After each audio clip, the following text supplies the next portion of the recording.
everyone and welcome to the Gold Coast. This video is going to be the first of a few videos we're going to bring out showing you a different side of the Gold Coast. We have come to the Hinterlands. We're going to be exploring Mount Tamborine and some of the nearby waterfalls. And today we're going to be exploring with Kiera, our friend from Palm Beach. And she has her own YouTube channel, so we'll leave a little link in the description so you can check out her adventures. Hey guys, my name's Kiera. You can come follow my channel. I go on solo female adventures. I want to share stories about women I meet on my adventures, so stay tuned. I'll be sharing interviews with amazing women from all across the world. Woohoo! One of the highlights on Mount Tamborine, on the northern side of the mountain, is Cedar Creek Falls. That's where we've come to now. And the clouds have come in. It is not actually ideal weather to be at this waterfall. We've been here many, many times before in the beautiful sunshine. In the summer, this place goes off because there's swimming holes you can go down here. People bring their picnics, they bring their families. It's really beautiful. But there's multiple sections of this waterfall where you can get in and explore. And we are just coming up to a viewpoint now. Look at this. How good. So this is the main waterfall here in Cedars Creek, and we've had a bit of rain over the past few days. We actually had a thunderstorm the other night. It was pretty hectic. So it's kind of pumping right now, but it's not as high as it can get. It can get quite high and really fast flowing during wet season, which is coming up. That is summer here in Australia. Technically, I don't think you're allowed to swim here, but if you come down here in the summer, you're definitely going to find people swimming, and especially at the other little spot as well. That's a popular swimming hole, but this place is beautiful, and it's just a little taste of what you can find in the Gold Coast hinterlands. Away from the typical Gold Coast coastline that people think of, they do have all of this beautiful hinterland full of natural bush and waterfalls and little artisan towns. We're going to be exploring a lot more of the hinterlands and around Gold Coast, so let us know in the comments where you'd like us to go to next.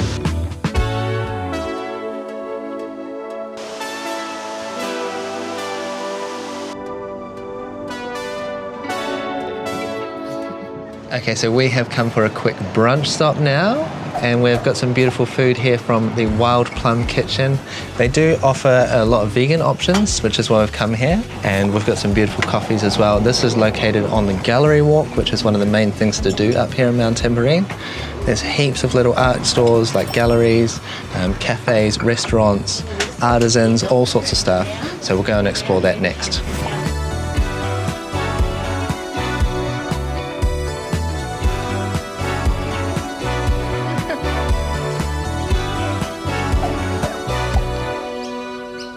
All the little shops here in Mount Tamborine, they're all a little bit quirky. They used to be all like artists, then they went a little bit commercial, and now they're kind of like back to being like a bit funky. You kind of get some hippie places, some arty places, some like cuisine, like cheeses and wines. I found a hippie place. Smells. What do we have? What do we have? All of the smells. Hello.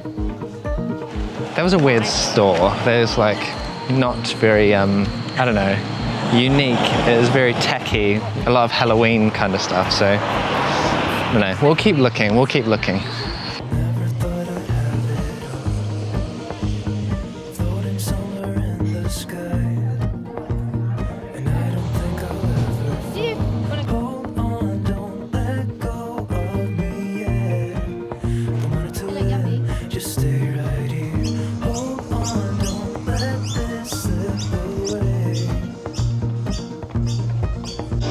Oh, yummy. Oh, lip balm, do you need some? Yeah, my lip balm's nearly all gone.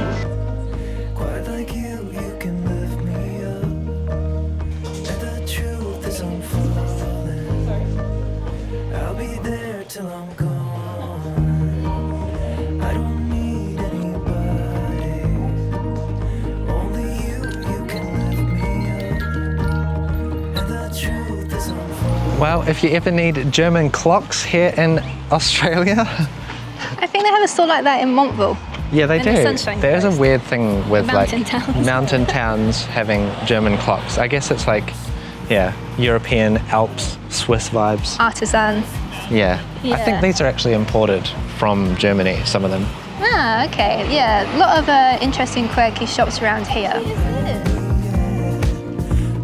There are some really, really nice places here, but there's also quite a few like kind of tacky stores as well, like just offering, I don't know, like Chinese imports, I feel like, not very nice stuff, just stuff that people are just trying to hawk for a bit of profit. But yeah, it's definitely changed over the past few years since we've been here last. They say that this used to be a place where every one of these shops along this stretch, this little mountain ridge here, was owned by the people that lived in them, and they would be like people who had local arts and crafts. They might be like window glazers or people who are just skilled at doing a certain profession. So that's why this is called the gallery walk, because this is where you would come to get anything that you needed around the house done. But yeah, it just does seem that this place is not quite what it used to be. There's a few places here just for like profit, for commercialization, and not quite the artisan street that it once was. Do you like it? Tea. I love it here. Heaven. I've always... Oh, it's got like little cacao nibs in there. Oh, that's yummy. I could try that at home. I smell every single tea that ever could be smelled. Kiera's buying some. We were told that the Botanic Gardens are worth a visit. So they got completely destroyed in the storm around Christmas time. A really bad storm came through. I think it like lost power in some of the Gold Coast as well. So it was a pretty big storm, but anyway, they said that the Botanical Gardens are back to looking good. So we're gonna go and quickly check that out too. Nice, eh, Shaz? It's really pretty. We haven't been here before, so it's exciting.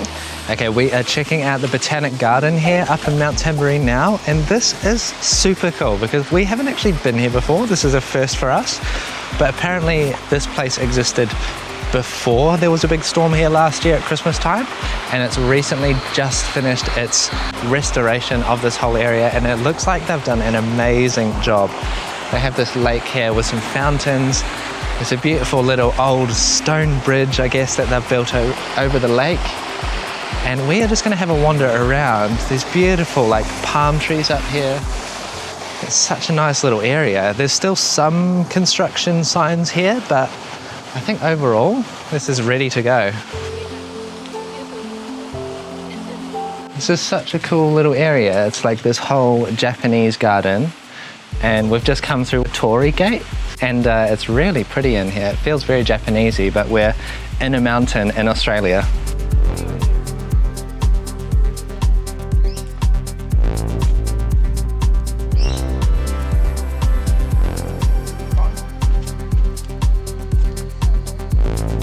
Look!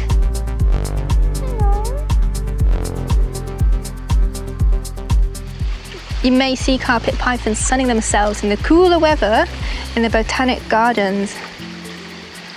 Oh my gosh.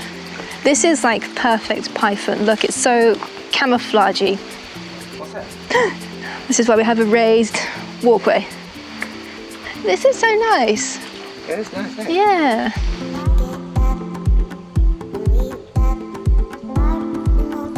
In the middle of a jungle, we have a song and some drain pipes.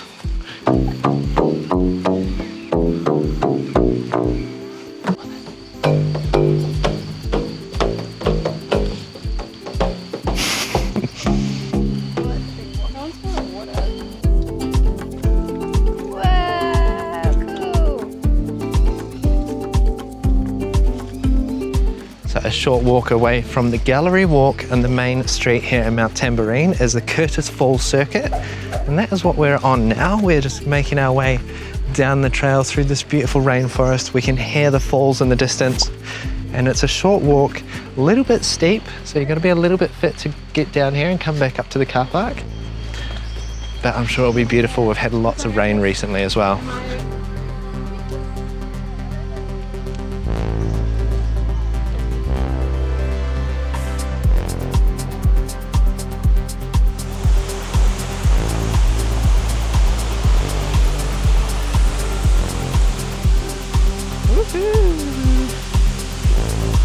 We are at Curtis Falls now, and this one is actually, so it's really easy to get to. It's only like a 5-10 minute walk through the forest from the car park.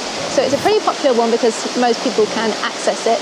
But this one is a no swim zone, so you can't go past the railings here and you can't go for a swim, which is okay, but it's also sad because right now I'm quite sweaty and I like to go for a swim.